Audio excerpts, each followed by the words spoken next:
अच्छा, बांग्लादेशी होने में क्या गुनाह है? बांग्लादेशी भी यहाँ हो सकते हैं।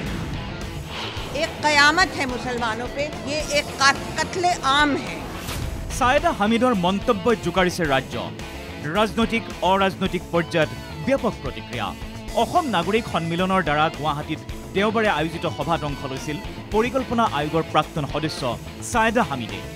সভাৰ অন্তত সংবাদ মাধ্যমৰ সন্মুখত বিতৰ্কিত মন্তব্য কৰিছিল হামিদে।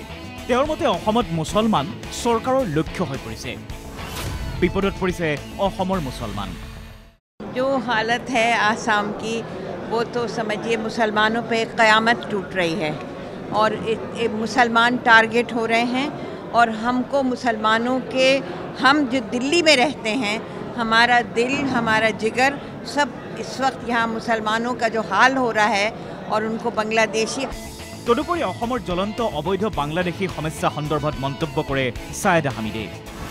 বাংলাদেশী হোৱাৰ পাপ কি বুলি প্ৰশ্ন কৰি তেওঁ কয়, বাংলাদেশীয়ে কাৰো অধিকাৰ খৰ্ব কৰা নাই।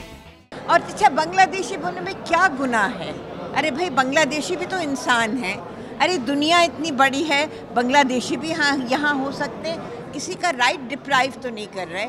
ये कहना कि उसका राइट डिप्राइव कर रहे हैं, उसका राइट डिप्राइव कर रहे हैं, ये एक बहुत ही, it's a very very troublesome and an extremely mischievous and very detrimental to humanity.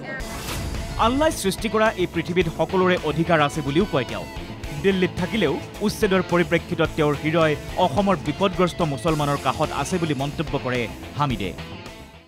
अरे इंसान हैं तो why can't human beings, अल्लाह ने ये धरती बनाई है इंसानों के लिए, ये हैवानों के लिए तो नहीं बनाई है, इंसानों के लिए बनाई है। अरे एक इंसान अगर एक ज़मीन पे खड़ा है तो उसको इतनी बुरी तरह से उसको खदेड़ के, और जो मैंने मेरे तो एरिया में, मैं तो जामिया मिलिया इस्लामिया में रहती हूँ, वहाँ दिल्ली में मेरे यहाँ बिल्कुल यही तोड़ फोड़ इविक्शन हो रहे हैं। ইমানতে শেষ হোৱা নাই হামিদৰ অবৈধ বাংলাদেশী প্ৰীতি। চৰকাৰৰ অবৈধ বিদেশী বিৰোধী অভিযানক সমালোচনা কৰি সায়েদাই আল্লাহ ভগৱানে কাকো মাফ নকৰে বুলি চৰকাৰক সকিয়নি দিয়ে। बिल्कुल ये जो ग्वालपाड़ा में हो रहा है वो जामिया में हो रहा है। यानी एक तरह से एक क़यामत है मुसलमानों पे। अगर ये सरकार, समझिए ये एक कत्ले आम है और अल्लाह ताला, भगवान, गुरु कभी इसको माफ़ नहीं करेंगे। एक दिन ये क़यामत का सिलसिला ख़त्म होगा। হামিদৰ এলানি মন্তব্যৰ পাছতে জাঙুৰ খাই উঠিছে ৰাজ্যৰ ৰাজনৈতিক অৰাজনৈতিক দল সংগঠন। এই প্ৰসংগত প্ৰতিক্ৰিয়া ব্যক্ত কৰি মুখ্যমন্ত্ৰী হিমন্ত বিশ্ব শৰ্মাই হামিদৰ পৰিচয় দাঙি ধৰে। সোনিয়া গান্ধীৰ বান্ধৱী হামিদ। সৈয়দ হামিদা সোনিয়া গান্ধীৰ বান্ধৱী হয় আৰু ডক্টৰ মনমোহন সিঙৰ দিনত তেওঁ প্লেনিং কমিশ্যনৰ মেম্বাৰ আছিল। তৰুণ গগৈ ডাঙৰীয়াই তেওঁক কেইবাবাৰো গুৱাহাটীত নিমন্ত্ৰণো কৰিছে। ইপিনে হামিদৰ মন্তব্যক গৰিহণা দিয়ে আসু, AJYCP, আহোম সেনা, জাতীয় সংগ্ৰামী সেনাই। এই মহিলাগৰাকীৰ অসম সম্পৰ্কে, অসমীয়া মানুহৰ সংগ্ৰামী ইতিহাস সম্পৰ্কে কোনো ধৰণৰ জ্ঞান নাই। আৰু দ্বিতীয়তে এই মহিলাগৰাকীৰ বোধহয় কাণ্ডজ্ঞানো নাই। কোনো কাণ্ডজ্ঞান থকা মানুহে এনে উদ্ভট যুক্তি দাঙি ধৰিব নোৱাৰে, এনে অসম বিৰোধী, এনে ভাৰত বিৰোধী মন্তব্য দাঙি ধৰিব। প্ৰবজিত আৰু আগ্ৰাহিত দুই ধৰণে জনগাঁথনি পৰিৱৰ্তন হৈছে। গতিকে এই সৰ্বভাৰতীয় যিবিলাক নেতা অসমলৈ আহে, তেখেতে ভাৰতবৰ্ষৰ প্ৰকৃত ছবিখন যেনেধৰণে দেখিছে, সেই ভাৰতবৰ্ষৰ প্ৰকৃত ছবিখনতকৈ যে অসমৰ ছবিখন সুকীয়া, সেই কথাটো তেওঁলোকে হৃদয়ংগম নকৰাৰ কাৰণে এনেধৰণে বক্তব্য প্ৰদান কৰিছে। সেই বক্তব্যত আমি অসম জাতীয়তাবাদী যুৱ ছাত্ৰ পৰিষদে বিৰোধিতা কৰিছোঁ, তীব্ৰ নিন্দা কৰিছোঁ। এনেধৰণৰ বক্তব্যৰ পৰা বিৰত থাকিবৰ কাৰণে আমি আহ্বান জনাইছোঁ। আমি সকীয়াই দিব বিচাৰিছোঁ। প্ৰথমতে আচলতে অসমৰ ইতিহাস জানিহে আপুনি কথা ক'ব, তাৰ এনেই আচলতে ৰাজনৈতিক মুনাফাৰ বাবে আপুনি কিবা কথা ক'ব, সেইটো কোনো কাৰণতে গ্ৰহণযোগ্য নহয়। আসাম মানুহে এই শান্তিৰ অসমখনত আচলতে হিন্দু মুছলমানৰ নামত অপ্ৰীতিকৰ ঘটনাৰ সৃষ্টি কৰিছে, যিটো কেতিয়াও গ্ৰহণযোগ্য নহয়। প্ৰদেশ কংগ্ৰেছৰ সভাপতি গৌৰৱ গগৈ, বিৰোধী দলপতি দেৱব্ৰত শইকীয়া, বিজেপিৰ সভাপতি দিলীপ শইকীয়া, অজাপৰ সভাপতি লুৰিণজ্যোতি গগৈয়ে সায়েদাৰ মন্তব্যৰ প্ৰতিক্ৰিয়া ব্যক্ত কৰে। তেওঁৰ লগত আমাৰ কোনো সম্পৰ্ক নাই। কংগ্ৰেছ দলৰ স্থিতিটো স্পষ্ট, আমি এজনো বাংলাদেশী নিবিচাৰোঁ। আৰু আমিতো জানিবলৈহে বিচাৰোঁ যে এইখিনি যে উচ্ছেদ কৰিলে কিমান বাংলাদেশী দেখা পালে, কিমান বাংলাদেশীক ধৰিলে। অসম চৰকাৰ, ভাৰত চৰকাৰে যি সুৰুঙা আনি দিছে, নাগৰিকত্ব সংশোধনী আইন 2019 অনুসৰি তাৰে আলম লৈ ছয়দা ডাঙৰীয়ানীয়ে যেনেকুৱা বক্তব্য ৰাখিলে সেই বক্তব্য এই নাগৰিকত্ব সংশোধনী আইন অসমত বলবৎ কৰাৰ পিছত এই পৰিস্থিতি আহিছে। ইয়াৰ বাবে মই অসম চৰকাৰকো দায়ী কৰোঁ, ভাৰত চৰকাৰক দায়ী কৰোঁ আৰু লগতে এই ভদ্ৰ মহিলাগৰাকীয়েও এনেকুৱা কথা কোৱাৰ বাবে তেখেতকো মই দুখী বুলি কওঁ। তেখেতৰ যিটো বক্তব্য সেই বক্তব্য লগত অসমৰ স্বাৰ্থৰ বিৰোধ আছে।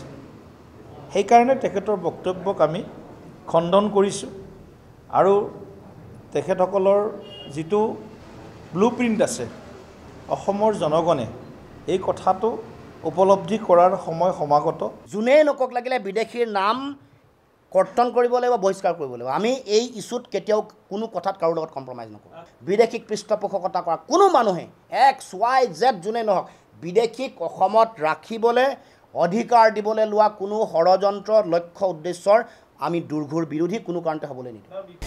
ছায়েদ হামিদৰ মন্তব্যক লৈ তীব্ৰ সমালোচনাৰ সন্মুখীন হয় নাগৰিক সন্মিলনৰ উদ্যোক্তাসকলো।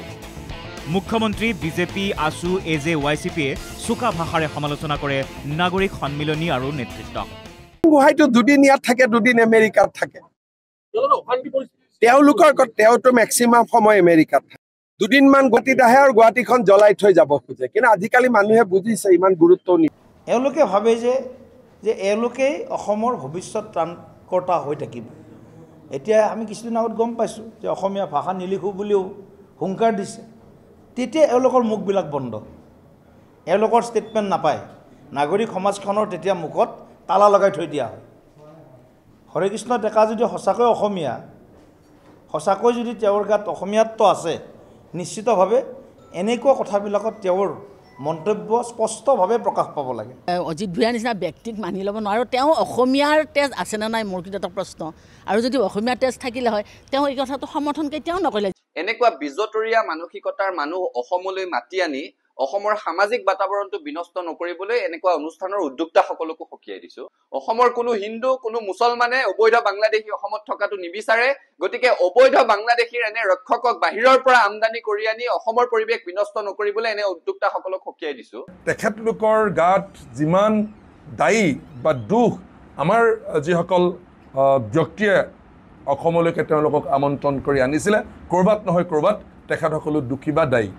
মুখ্যমন্ত্ৰী আকৌ এখোপ আগুৱাই কংগ্ৰেছ নাগৰিক সন্মিলনী বাছি থাকিলে অসমীয়া বাংলাদেশলৈ স্থানান্তৰিত হ'ব বুলিও উল্লেখ কৰে। কালি তেখেতে কৈছে যে বাংলাদেশী হ'লেও মানুহবোৰ আমি ৰাখি থ'ব লাগে। তাৰ মানে এই কংগ্ৰেছ দল, নাগৰিক সমিতি এইবিলাকক যদি আমি বাছি থাকিব দিওঁ, কেতিয়াবা বাংলাদেশীবিলাক অসমত আহিব আৰু অসমীয়া মানুহবিলাক বাংলাদেশ যাব লাগিব। আমাৰ অসমীয়া, বড়ো, আদিবাসী, কোচ ৰাজবংশী আমিবিলাক বাংলাদেশত যাম আৰু তেওঁলোক ইয়াত আহি যাব, যদি এই ধৰণৰ কথা অসমত চলি থাকে।